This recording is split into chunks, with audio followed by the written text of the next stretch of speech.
Allez, c'est parti pour l'exercice numéro 1, où je vous ai mis 6 mini-problèmes. Bon, le but, c'est de faire un petit peu le tour des différentes situations que vous pouvez rencontrer avec la division euclidienne, et surtout comment l'utiliser.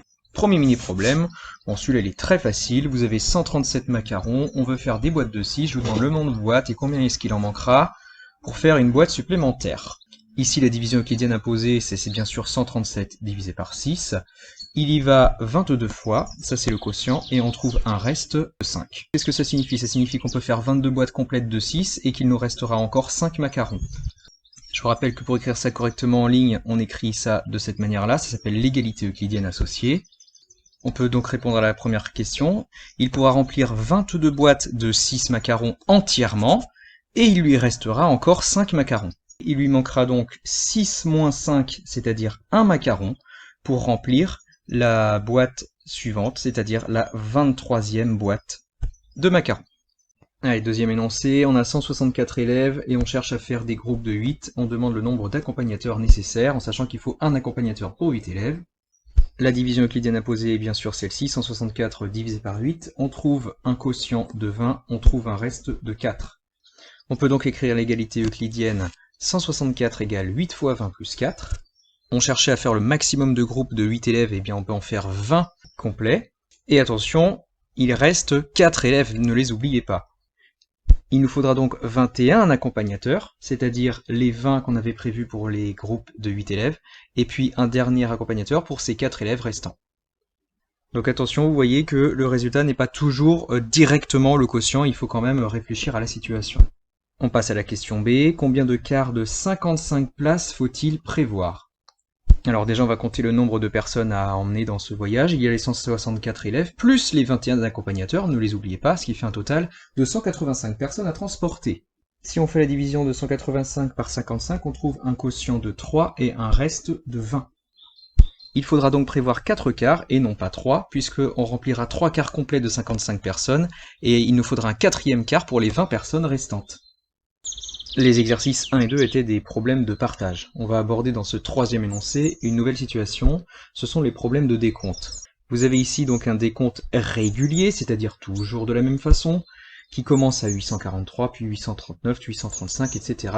Le but est de trouver le tout dernier nombre de cette liste, le but est de trouver la logique. Pour ça on peut analyser comment on passe de l'un à l'autre, et bien en fait si vous regardez bien, on soustrait 4 en fait pour passer de l'un à l'autre, c'est-à-dire que le suivant il faudra ôter 4, etc., etc., etc. La question revient en fait à savoir combien de fois y a-t-il 4 dans 843. Et là, on trouve un quotient de 210 et un reste de 3.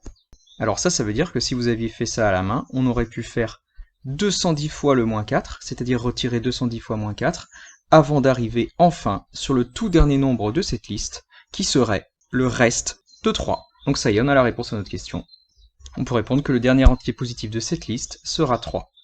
J'ai précisé entier positif, car si on suit la logique, le nombre qui devrait suivre après le 3, ce serait le moins 1, et puis le moins 5, etc., etc. Quatrième énoncé, je vous demande cette fois-ci des conversions. Ça revient en fait à un problème de partage. Alors étant donné qu'on a beaucoup de minutes ici, on va essayer de voir combien ça fait d'heures, et puis il y aura peut-être un reste de minutes. Pour ça, on va poser la division euclidienne de 3833 par 60, puisqu'un paquet de 60 minutes nous donne 1 heure. Là, on trouve que le quotient est de 63 et que le reste est de 53. Voilà comment on écrit ça proprement, l'égalité euclidienne. Alors ça veut dire que donc 3833 minutes, c'est 63 heures, et il reste 53 minutes. On n'a pas suffisamment de minutes pour faire 1 heure supplémentaire. On constate ici que ça fait beaucoup d'heures et qu'on va peut-être pouvoir transformer ça en jours, heures et minutes. Donc nos 63 heures, je vais les diviser par 24, puisque un paquet de 24 heures, ça me fait un jour. Et là, on trouve que le quotient est de 2 et le reste est de 15. Voilà, on vient donc d'apprendre que 63 heures, ça nous fait 2 jours et 15 heures. On a donc la réponse à notre question. Nos 3833 minutes, ça nous fait 2 jours, 15 heures et 53 minutes. Même principe pour la question B, donc du coup j'accélère un petit peu. J'ai divisé 8000 par 60 pour savoir combien ça faisait de minutes. Je trouve que ça fait 133 minutes et 20 secondes. 133 minutes, ça fait beaucoup de minutes, alors je vais essayer de mettre ça en heures minutes. Pour ça, je divise par 60 pour voir combien ça fait de paquets de 60, donc combien d'heures, et est-ce qu'il reste encore des minutes. Je trouve que ces 133 minutes, ça fait 2 heures et 13 minutes. Donc ça y est, j'ai la conversion complète. 8000 secondes, c'est 2 heures, 13 minutes et 20 secondes. Cinquième énoncé, les télésièges. On a donc quelqu'un qui attend ici de monter dans le télésiège. Les télésièges prennent 4 personnes à la fois. Il y a une personne qui vient de monter, il y a 81 personnes devant lui, et on voudrait bien savoir quand est-ce qu'il va monter. J'ai ici représenté en vert les personnes, évidemment je n'ai pas fait 81 mais on imagine. Le prochain télésiège prendra les 4 personnes ici, le télésiège numéro 2 prendra les 4 personnes suivantes, puis les 4 suivantes, etc. etc.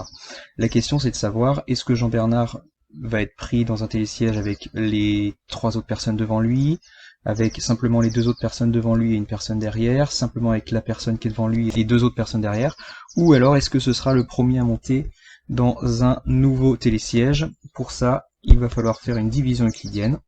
On fait des groupes de 4 avec les 81 personnes qui se trouvent devant lui. On trouve ici un quotient de 20 et un reste de 1. Maintenant, c'est bien gentil d'avoir fait l'opération, il faut réfléchir à ce que ça veut dire dans la situation. Jean-Bernard va devoir encore laisser passer 20 télésièges remplis de 4 personnes. On voit qu'il reste ici une personne, c'est-à-dire que en fait ça s'arrêtera exactement ici pour le 20e télésiège qui prendra les 4 personnes là, et Jean-Bernard montera donc dans le 21e télésiège avec la personne qui est devant lui. On peut même dire qu'il sera le deuxième à monter dans ce 21e télésiège. Alors moi ma question c'est combien de temps doit-il attendre? Eh bien il doit attendre l'arrivée du 21e télésiège en sachant qu'il y en a un qui vient de partir.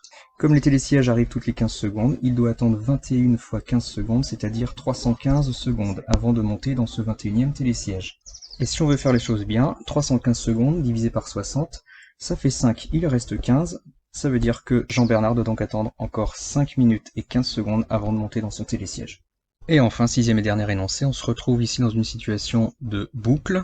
Dans la vidéo précédente, je vous avais parlé d'une fourmi qui tournait en boucle autour de cette croix, et la première chose qu'on a regardé, c'était combien de temps elle mettait pour faire un tour complet.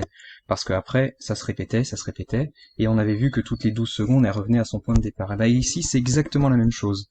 On a une boucle, regardez. Elle va empiler les perles toujours de la même façon en respectant un ordre rouge, jaune, jaune, bleu, vert, vert. Et ensuite, on a cette répétition. Il faut trouver absolument la longueur de la boucle, et cette boucle a une longueur de 6, c'est-à-dire que toutes les 6 billes, on retrouve la même, regardez. Si je vais voir 6 billes plus loin, je retrouve une rouge. Et ça marche avec toutes les billes. Si je regarde la première bille verte ici, je retrouve ici la première bille verte enfilée dans cette deuxième boucle. Pour trouver la couleur de la 109e bille, il suffit de diviser 109 par 6 pour voir combien de boucles complètes elle aura fait avant d'atteindre la 109e perle. On trouve ici un quotient de 18 et un reste de 1. Voici l'égalité euclidienne qu'on peut écrire. Maintenant, il faut réfléchir à notre calcul. Qu'est-ce que ça veut dire?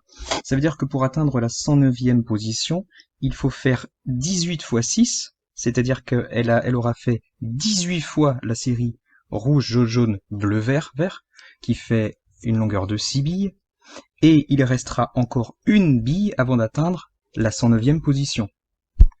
Ça veut dire que la 109e bille, c'est la bille suivante, après qu'elle ait fait ses 18 séries de 6 billes. Et qu'est-ce qu'elle enfile comme bille juste après avoir fini une série comme ça? Elle enfile une nouvelle bille rouge pour commencer une série. On peut même aller plus loin et dire que cette fameuse bille rouge, qui est la 109e bille qu'elle enfilera, sera la toute première bille de la 19e série qu'elle enfilera dans son bracelet.